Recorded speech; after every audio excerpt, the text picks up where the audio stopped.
Përshëndetje shikues të nderuar, jeni me edicionin kulturor të magazinës Art Kultur në RTK.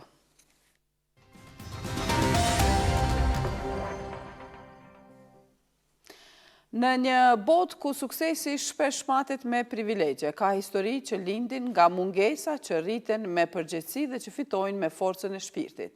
Blerina Pëllumbi, autore shqiptare, nën e 3 fëmijëve, pa mbështetje financiare dhe njerëzore, është shpallur best-seller author në Hollywood, duke u vlerësuar me çmimin e parë për krimtarinë e saj letrare. Libri Lotët e një gruaje nuk është thjesht një vepër artistike, por një dëshmi jete e shkruar nga përvoja, dhimbja dhe qëndrueshmëria. Sot në Art Kultur nuk tregojmë vetëm një çmim, tregojmë një histori reale që dëshmon se edhe kur gjithçka është kundër teje, fjala mund të bëhet dritë. Përmes videolidhës do të zhvillojmë bisedë me Blerina Pëllumbin, best-seller autor në Hollywood. Përshëndetje Blerina, faleminderit që na bashkove në intervistë. Përshëndetje, në këtë rast përshëndetje gjithë popullin e Kosovës dhe gjithë shqiptarët kudo që më ndjekin, duke ju uruar dhe festa të bukura të fundvitit. Faleminderit shumë për ftesën. Urim edhe ty njëherë për festa gjithsesi, por edhe për çmimin që e ke marrë si best author në Hollywood. Atëherë, çfarë ndjenje ishte momenti kur emri juaj u shpall fitues në Hollywood, pas një rruge kaq të vështirë personale nga ajo çka pam prej tekstit që na e ke dërguar më herët? Po, unë jam nënë e 2 fëmijëve, dhe rrugëtimi im i jetës ka qenë i vështirë dhe vazhdon të jetë, sepse unë jetoj si emigrante në Francë. Por pikërisht këtë gjë doja të thoja, sepse asgjë nuk mund të të pengoj kur brenda teje ekziston një forcë e madhe dhe është ajo forca e gruas që na bën që ne të ecim përpara. Kur unë e kam marrë çmimin, kam qenë shumë emocionuar sepse realisht unë vetë personalisht nuk e prisja që të fitoja atë çmim, sepse nuk kam qenë prezente në sallën ku shpallën çmimet, pavarësisht se librin e kisha dërguar për të konkuruar aty.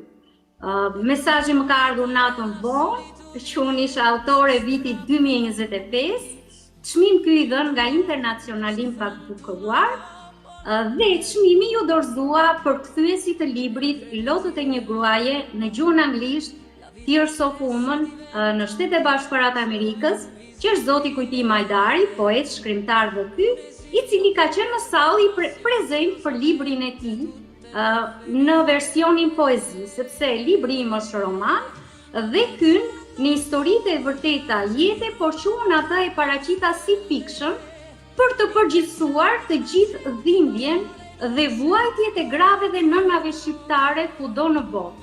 Pra kam bërë një pasqyrim të jetës së vetë gruas shqiptare, duke i dhënë sa më shumë zë dhe forcë tipareve më të bukura të shpirtit të saj.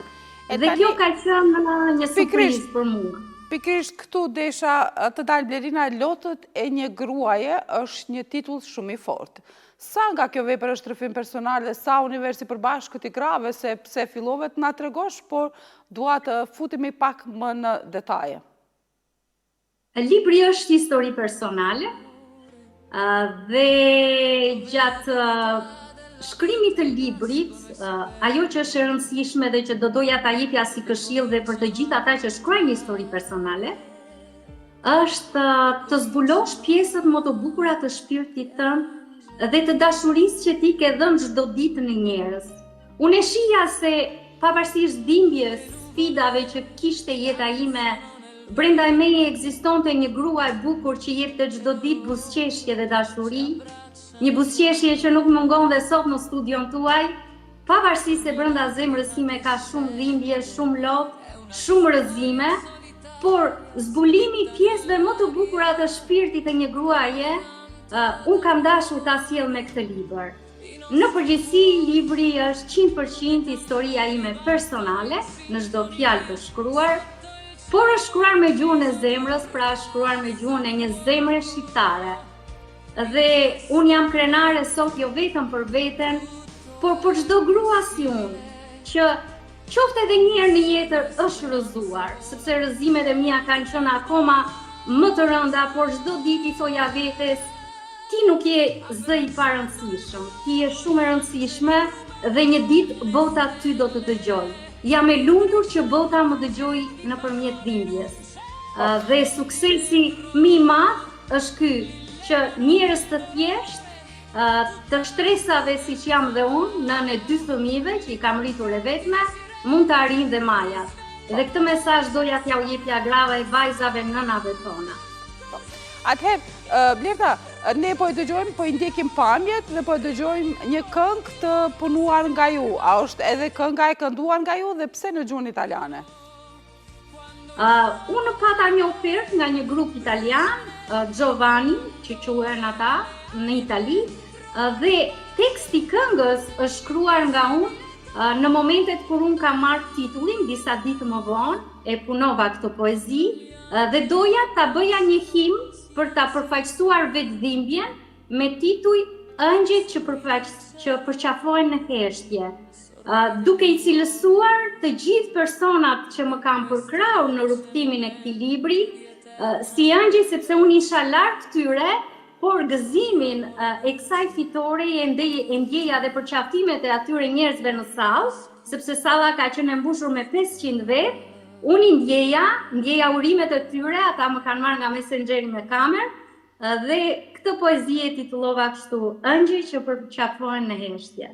Duke ja bërë dhe lidhjen me librin, sepse dhe libri është për dhimbjen, dhe paraqita në një grup italian, sepse ata më ofruan ndihmën e tyre të parë për ta bërë këngë.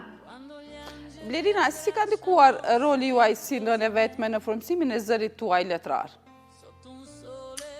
Rrugëtimi ka qenë shumë i vështirë, por edhe pse unë vetë bëja nga 2 punë në ditë për t'i rritur fëmijët e mi, unë nuk lash pas dore letërsinë, sepse unë kam mbaruar arsimin e lartë për mësuesi në Universitetin Fan-Stilian Noli në Korçë, dhe në orët e vona të natës unë shkruaja libra, tashmë jam autore e 8 librave. Kam arritur të përkthej librin tim të parë në gjuhën anglisht dhe në frëngjisht. Ka qenë një rrugtim shumë i vështirë, sepse këtu në Francë duhet të punoja dhe fort për të mbajtur familjen, fëmijët e mi, por ja dola dhe jam e lumtur për këtë gjë, jam shumë e lumtur. E pikërisht nga ajo çfarë kuptuam, ju nuk patët kushte ideale për të shkruar. Çfarë ju mbajti të fortë në momentet kur dorëzimi ndoshta dukej më i lehtë? Ajo që më ka mbajtur të fortë është pikërisht kjo, pra që duke njohur pjesët më të bukura të shpirtit dhe duke i dhënë në univers, ne krijojmë një botë më të bukur. Unë vetë personalisht çdo gjë e shoh me syrin kritik dhe me atë syrin e një nëne të vetmuar, por që dua të sjell ndryshim edhe me fjalën time. Ky ka qenë qëllimi im që në hapat e para kur unë kam filluar ta shkruaj këtë libër, madje kam deklaruar që ky libër një ditë do jetë bestseller. Madje pse jo dhe një film i realizuar në Shtetet Bashkuara të Amerikës, jam në bisedime për këtë pjesë, dhe është gjë e bukur të realizosh ëndra, por të prekësh ëndra me duart e tua të një punëtori të thjeshtë është akoma dhe më e bukur. Dhe pikërisht këtë mesazh të fuqishëm unë doja ta jepja fuqishëm, dhe kjo më ka mbajtur në këmbë edhe sot, edhe pse kushtet janë të vështira. Unë vazhdoj akoma të shkruaj natën vonë, edhe pse gjatë ditës punoj. Atëherë, Blerina, çfarë do të thënë ka për ju fakti që një histori shqiptare e lindur nga emigrimi dhe sakrifica vlerësohet në një skenë botërore? Kjo tregon që ne vetë si komp jemi një zë që duhet të dëgjohet. Vetë si komp kemi një botë madhe shpirtërore humane, dhe vetë gruaja të cilën unë e kam quajtur Dea dhe jo më pa qëllimi kam vënë këtë titull, personifikon pikërisht atë gruan e fortë e cila mëson të qëndrojë në një botë mizore, me dhimbjen e saj mbi shpatulla, por edhe me një trofe të madh, që bota ta dëgjojë atë, ta respektojë, sepse vetë vlerësimi dhe njohja e pjesëve më të bukura të shpirtit është një mision që duhet ta realizojë çdo njeri. Çdo grua, çdo nën, apo dhe çdo burr, apo dhe çdo fëmijë duhet të ketë një vetë vlerësim për veten gjithmonë, edhe sikur e gjithë bota të jetë kundër. këtë mesazh, domethënë doja që. Dhe mendoj se bota këtë ka dëgjuar. Ka dëgjuar zërin e brendshëm të një gruaje, e cila thretet edhe nëpërmjet heshtjes, sepse libri në pjesë të ndryshme ka heshtje, por ja që dhe me heshtjen e flasim. Kjo është gjë e bukur, që bota ne na dëgjon. Po, pikrisht, Vlerina, a është ky një çmim për ju një kulm apo një fillim i ri për Vlerina Pëllumbin si autore? Çfarë mund të presim nga ty në vitin 2026, por edhe në vitet në vazhdim? Unë në fakt këtë e marr si një fillim edhe si një përgjegjësi më të madhe në veprat e ardhshme që do vinë, të shkruara nga unë. Unë jam duke punuar fort që ky libër të vijë në dorën e çdo shqiptari në gjuhën shqip dhe për këtë po më mbështetin edhe persona të artit, kulturës, siç është dhe zoti Fitim Brakimi në Gjermani, me të cilin po organizojmë shpërndarjen e librit në të gjithë zonat shqipfolse. Gjithashtu, unë po vazhdoj të komunikoj me botën jashtë, duke u shfaqur në të gjitha revistat ndërkombëtare, me poezi, me krijime të mia personale, duke treguar që jemi një zë që duhet të dëgjohet. Jam duke shkruar një libër tjetër me një temë shumë prekse me titull Lypsja që kërkonte njeriu, duke paraqitur botën emocionale të njerëzve e cila ka humbur në një botë falso, në një botë të pandjeshme dhe unë të pandjeshme dua ta bëj të ndjeshme. Ky është qëllimi i krimtarisë time, të sjell tek njerëzit ndjeshmëri emocionale, që zgjoj pjesët më të bukura të zemrës dhe vetë certifikata e shkruan këtë gjë kur unë kam marrë certifikatën nga Impact Bukuar, që ky libër na flet me gjuhën e zemrës dhe na kujton se çmimet, titujt nuk janë trofe. Trofe është të jesh i bukur brenda vetes. Dhe unë këtë gjë do vazhdoj ta krijoj çdo ditë. Dhe qëllimi im final është humanizmi. Unë dua t'i vi botës vërtet me ndihmën time personale për persona që kanë nevojë. Ka nevojë qoftë për zgjim shpirtëror, por dhe për anën materiale e cila akoma ne kemi njerëz të varfër në kombin ton, akoma ne vuajmë, si thonë edhe për bukën e gojës ka njerëz që vuajnë dhe kjo për shekullin ku ne jetojmë është diçka shumë e gabuar dhe unë shpresoj të krijoj fondacionin Lotët e një gruaje i cili në të ardhmen do ju vi pikërisht në ndihmë nënave dhe vajzave apo grave që rrisin fëmijët e tyre të vetme. Është një dorë që mua më ka munguar personalisht, si Blerinë dhe dua t'ja ushtri të tjerëve pse jo. Jeta është vetëm një, ne jetojmë ato çdo ditë dhe ajo mbaron shumë shpejt, por veprat tona do ngelen këtu. Po, Blerina, ishte kënaqësi të kemi në intervistë në Art Kultur. Unë të uroj për çmimin, të dëshiroj suksese të mëtejme me librin tënd më të ri. Dhe sigurisht nga regjia do të kisha kërkuar që ta ndjekim për disa sekonda këngën të cilën ti e ke shkruar për një grup italian i cili titullohet Engjëjt përqafohen në heshtje. A ishte kështu? Po. Unë të falenderoj personalisht ty, të gjithë radio televizionin e Kosovës për këto emisione kaq të bukura, ardashse, dhe i uroj të gjithë shqiptarët kudo që ndodhen, paqin vetëm dashuri brenda zemrës së tyre, sepse vetëm me dashuri mund të krijojnë gjëra të bukura. Ashtu. Të ndjekim pak nga kënga.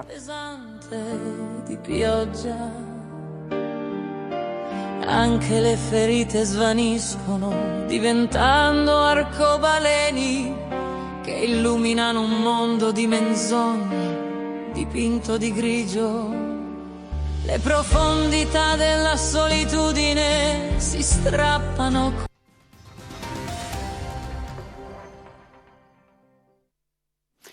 Sot u bë pranim dorëzimi zyrtari i detyrës së drejtorit të Institutit Albanologjik në Prishtinë.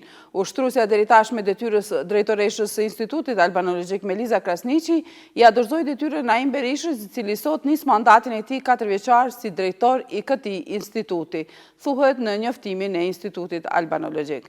Instituti Albanologjik në Prishtinë falenderon Meliza Krasniqin për kontributin e saj profesional dhe admirues si ushtruesi i detyrës së drejtoreshës së Institutit Albanologjik albanologjik për periudhën 6 mujore.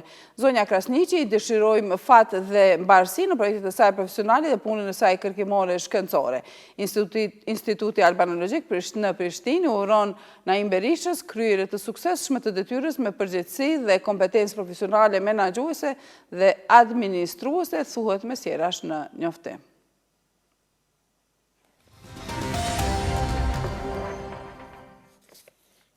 Këngëtari Shkodran Alis me këngën Nan ka rrëmbyer çmimin e parë të festivalit të 64 të këngës në Radio Televizionin Shqiptar, duke fituar si zemrat e publikut, ashtu dhe vlerësimin maksimal të jurisë.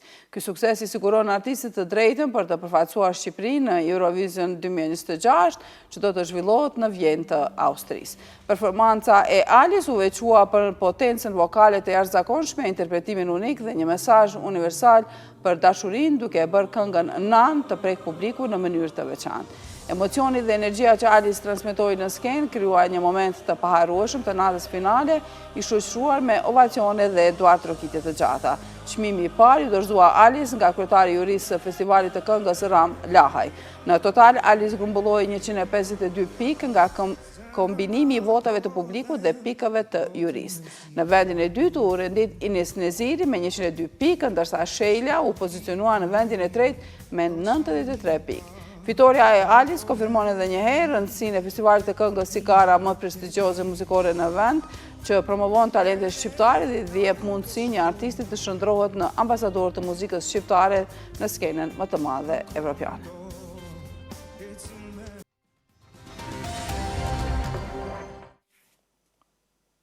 Në Reporting House është inauguruar instalacioni artistik Flashback nga Agron Bllakçori, i kuruar nga Gazmende Jupi. Trarët e djegur të pozicionuar në formë të shrekullt në hyrje të objektit kthejnë kujtesën e vizitorëve këtu e 26 vite pas, duke nxjerrë nga labirintet e mendjes pamjen e qindra mira shtëpive të djegura gjatë luftës së vitit 99. Ngjyra e zezë, trajve dhe e vendosja e tyre në formë vertikale e të kryqëzuar vinë mes një përplasje mes frikës së të kaluarës dhe frikës së përsëritjes së saj në të ardhmen. Ky instalacion e artistit Bllakçori, vendosur në qendër të Prishtinës, vjen si kujtesë publike që historia e luftës nuk gjendet e kufizuar vetëm në arkiva, fshatra apo zona të luftës së vitit 99, por është më së pranishme në strukturën aktuale të kryeqytetit. Vendosja e qëllimshme e krimit artistik në ish shtëpinë e Mallrave Gërmia, një vendi që dikur ka qenë oazë konsumit dhe jetës së përditshme, bie në kontrast me realitetin që shkatroi jetën dhe ëndrat e atij brezi. Artistë nga mbarë hapësira shqiptare do të marrin pjesë në tregun e artit, një ekspozitë dhe panajër arti që hapet nesër në Prishtinë me synim promovimin e krijimtarisë vendore dhe mbështetjen direkte të artistëve përmes shitjes së veprave të tyre. Ngjarja organizohet nga Artistët për Artistë në kuadër të festave të fundvitit dhe do të qëndrojë hapur deri më 31 dhjetor në galerinë Artistët për Artistë në katin e tretë të Grand Hotelit. Sipas organizatorëve, artistët pjesëmarrës do të prezantojnë piktura, skulptura, grafika dhe forma të tjera të artit pamor, ndërsa përveç veprave origjinale do të ekspozojnë edhe printime, kartolina, libra artistik dhe produkte kreative të bazuara në veprat e tyre. Tregu i artit synon të krijojë një hapësirë takimi mes artistëve dhe publikut, duke ofruar artëdashësve, bizneseve dhe koleksionistëve mundësinë të shohin nga afër punimet dhe të zgjedhin dhuratat artistike për fundvit. Organizatorët thanë se përmes kësaj iniciative syrojnë të forcojnë rolin e artistëve në jetën kulturore dhe ekonomike, duke inkurajuar mbështetjen e drejtë për drejtë të krijuesve vendas.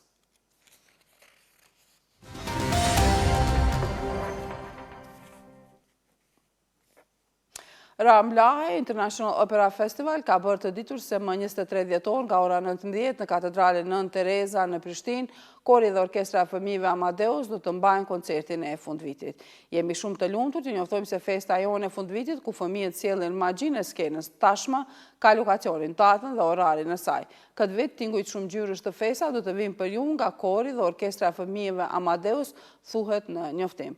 Në këtë mbrëmje, zërat e vegjël do të mbushin hapësirën me gëzim, emocion dhe shpresë, duke na kujtuar se festa është më e bukur kur ndahet së bashku.